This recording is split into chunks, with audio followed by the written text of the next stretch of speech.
होली है। Ganga studio Ara DJ Amit Tiwari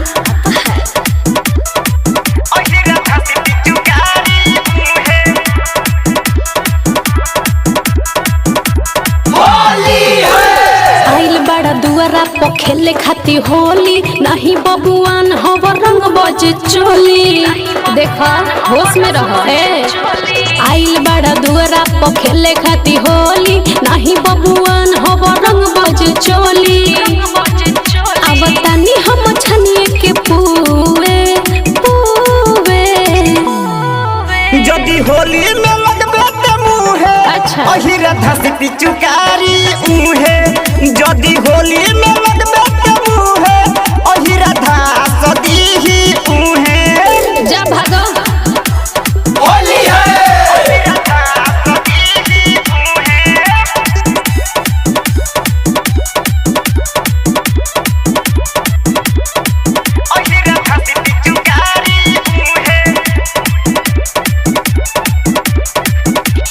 Holi है। बढ़ी चढ़ी बोला तारा बाबू हो होलिया में रखो देह पकाबू हो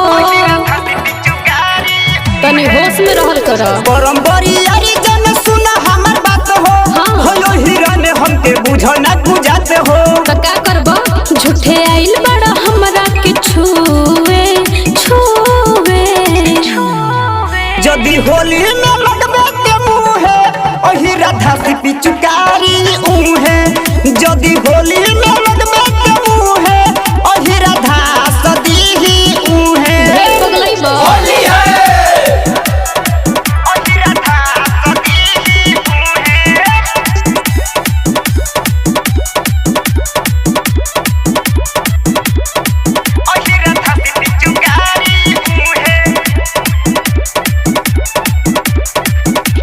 होली है। फागुन में जाइब ना पिछुआरी में दम नइखे तोरा पिचुकारी में